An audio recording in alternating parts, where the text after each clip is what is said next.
Great, thanks, CB.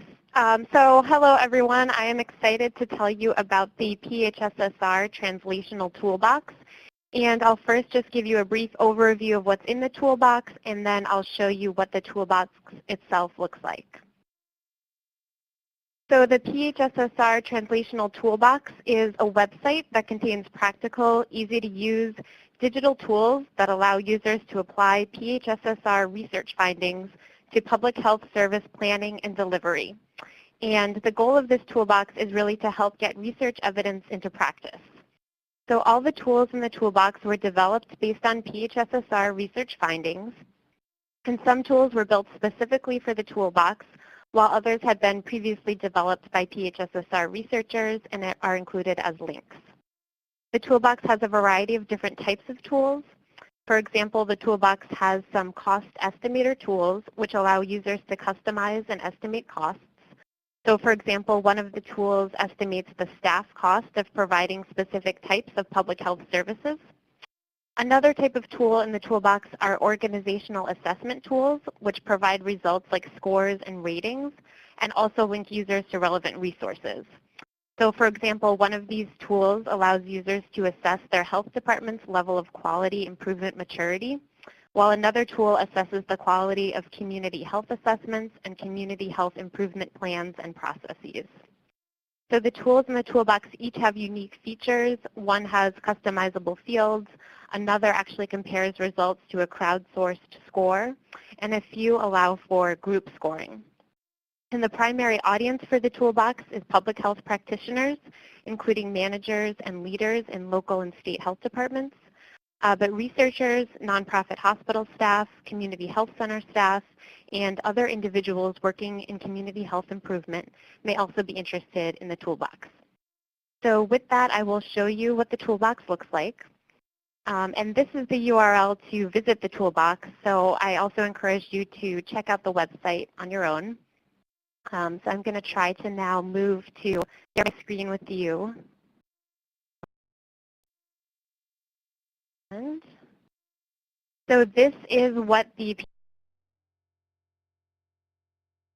PHSSR Translational Toolbox looks like. Let me know if you cannot see this website. But to look at the different tools in the toolbox, you can scroll down on the page. And I did just want to mention that the very last tool that's included here, which is a calculator on tuberculosis screening and treatment costs, is currently being finalized and will be added in the next few months. Then if you want to use a tool, we recommend first going to the About page of the tool. And this will take you to an overview of the tool itself. You'll also see instructions on how to use the tool. Then you'll see any related resources like peer-reviewed publications.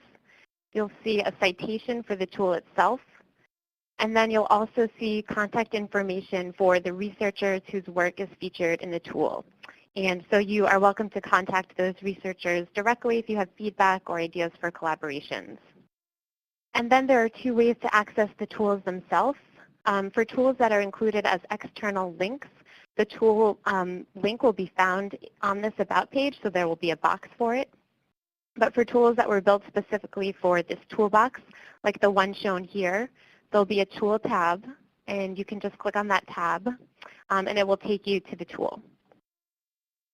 So I'll now go back to the slides.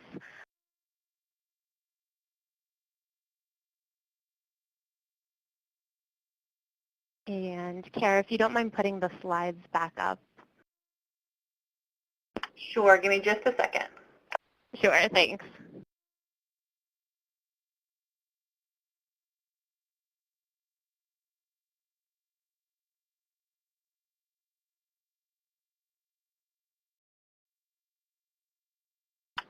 Okay, Thank you. Feel free to go ahead and keep going through. Great, thanks. And so then this slide is just showing you an example of what the beginning of one of the tools looks like. This is a tool that could be used by health departments to assess their quality improvement maturity. And this tool is developed based on work done by the Minnesota Public Health Research to Action Network. And so the user of this tool would complete all of the questions. This is just the first page. There's actually 10 questions in the tool. And then the user would receive an overall score, like the one shown in this example results page. And with the results here in this tool, the user also gets an interpretation of their score in relation to the NACCHO roadmap to a culture of quality improvement. So other types of tools in the toolbox give different types of results and interpretations and resources, so we invite you to check them out on your own as well. And then I did just want to acknowledge everyone who was involved in the development of the toolbox. The toolbox was funded by the Robert Wood Johnson Foundation, and it was managed by the National Coordinating Center for PHSSR and the National Network of Public Health Institutes. And the toolbox was developed by my organization, Health Resources in Action, and it really was based on PHSSR research findings, and the researchers themselves also provided really important input into the tools as they were being developed. So I'm also happy to answer any questions, and I'll turn it back over to you, CB. Thank you, Kristen. Fantastic. That is exciting work, being able to see those different toolboxes for the different topical fields or field areas.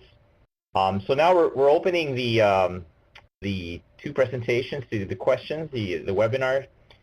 You can either type your questions in the chat box, or later on, if there are other questions that come to mind, you feel free to get in touch with either Scott and Jason or Kristen, and or we could also forward it to them too as well. You can get in touch with us at the National Coordinating Center. So I guess just to get the ball rolling in the discussion, just going back again to Scott and Jason, are you able to, you set a value in terms of the overall cost per essentially inspection, nuisance inspection. Are you able to disentangle this to type of inspection, or is it something that's sort of more of just an aggregate estimate for just nuisance inspections in general? So for example, is it more costly to do something related to garbage or animal? Is I guess, yeah, the granularity of the data that you have, how granular is it? That's a great question, CB, and we are able to do that. We have not completed that part of the analysis yet, but we do have the different categories, and we do have the actual time spent. So we do intend to look at whether certain kinds of inspections do require more time and are therefore more costly. I will just point out and follow up of Jason's earlier comments, which were terrific, that he implied, but I'm not sure people understood explicitly, that there are cost methodologies for much of what we do in Ohio for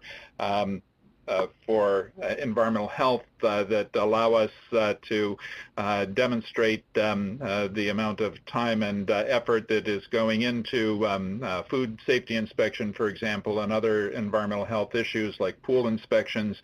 But there is no such cost methodology for nuisance inspection because it's an unfunded mandate, and though it's an unfunded mandate, I think depending on how many environmental specialists there are and the size of the department, size of the community, very substantial, anywhere from 10 to 30% of their time might be spent with nuisance inspection and abatement. The other comment that I wanted to make and see if anybody has any thoughts or comments on is to what extent these nuisance inspection ought to be personal responsibility rather than governmental responsibility. For example, with bed bugs, we get many calls for nuisance abatement of bed bugs, but others just call the exterminator directly, and the issue is taken care of without involving the health department. So what is the added value of having the health department involved in these situations? And I certainly have some thoughts on that myself, but I wanted to just ask the group if they have any thoughts about it.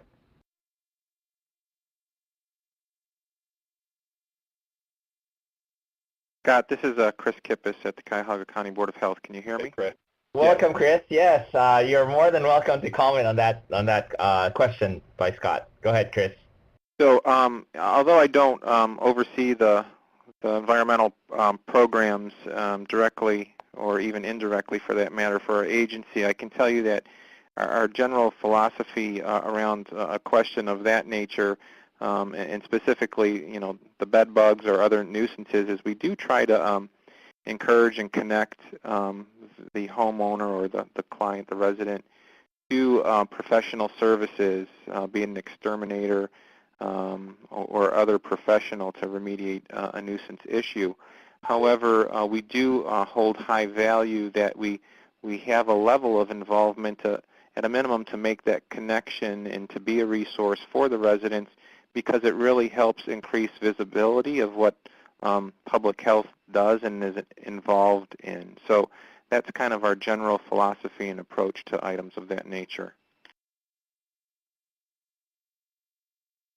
Thanks, Chris. This is Scott. I'll follow up and just say that when people are living in apartments or rental situations, hotels are involved, that kind of thing, there becomes a more important role for the health department to assure that the landlord is attending to the landlord or business owner is attending to the nuisance abatement issue with the level of responsibility that's required. With private residences, they have a vested interest in assuring that they abate their own nuisance in many cases. In some cases, they simply don't act on them. But if it's a different owner than a resident or a commercial business where other people are being harmed when the owner isn't attending to the issue, that's when we get into the more contentious issues, when the courts may become involved, and those situations take a hugely disproportionate amount of time for the environmental health specialists to work through. So Scott, sort of to wrap it up, we like to ask big picture questions here at the National Recording Center in terms of how you plan to use those cost estimates, you know, given in light that it is an unfunded mandate, but if you're also to disentangle it by type of nuisance abatement inspection, how do you foresee, you know, presenting these cost estimates either to, you know, funders or policymakers there in Ohio? Or what are the plans moving forward? Yeah, thanks for asking. I think that my take on that would be to work through the Association of Ohio Health Commissioners to assure that they have this information.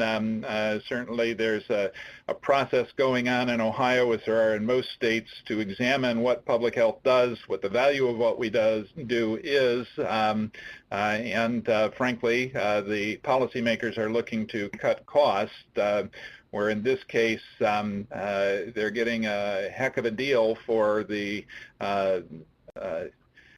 nominal support that we tend to receive from the state government. The amount of time and benefit to the community from these efforts is really very substantial, and making sure that that's communicated effectively to decision makers is important.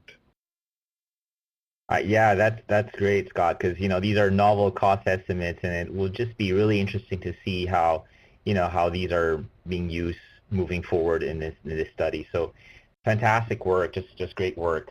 I had also a question for Kristen about the PHSSR Translational Toolbox. So I guess one question is, how long has this been active now or online, and what's the process for example if they want to add an additional toolbox, or if someone wants to propose a toolbox to the Health Resources in Action, your group, and also another question is, what were some of the more popular toolboxes that you've noticed, or are you able to monitor its use, things like that? We're just curious or interested to know. Yeah, those are great questions, CB. So actually the project started around January 2015 is when we first kind of put out a call for researchers who thought they maybe had some research that could be included in the toolbox when we first started reaching out to people to self-nominate themselves and started going through the portfolio of PHSSR research and selecting which tools would be included. So the website actually is pretty new. It was launched at the very end of August or very beginning of September. I can't remember exactly. So yeah, so it's new, and the Coordinating Center is going to maintain it going forward. There are some Google Analytics behind it, so I think that it is possible to monitor the volume of hits you're getting and see kind of which tools are most popular among users. And so is there still a plan to add additional toolboxes, or is this going to be the set for now? Yeah, I think that this is the set for now. If the project were to be expanded, there's certainly, we set up the site so that it is easy to add additional tools below. You could keep scrolling or categorize them. But I think for now, this is the set, but certainly we'd be open to expanding it. It's a really exciting project. Correct. And is there a sort of like a feedback process? So if users find something that they would like to comment or suggest to add a feature, or maybe there's a feature that might have some complications or bugs, I don't know. I mean, is there a feedback process that they can work with or get in touch with, or do they course it all through the National Coordinating Center right now with the website? Yeah, so I think if users have a question about kind of the research that's behind a tool or feedback on, a collaboration they'd like to do with the tool in their own local setting, I actually think the researchers themselves would probably be interested in hearing from people, and their contact information is under each tool. But if someone finds like a bug or an issue with the tool itself, yeah, I think that would go through the Coordinating Center, and on the homepage there's an email address like info@publichealthsystem.org where people could alert you all if they find a bug. All right. Thanks to Kristen. I mean, that we're just trying to find ways to, both raise awareness and inform the potential users for these toolboxes. So thank you so much for that information. And again, we'd just like to remind everyone, if there are questions you might have in mind, feel free to either get in touch with the presenters directly, or you can course your questions to the Coordinating Center. And once more, we'd like to thank our presenters for today.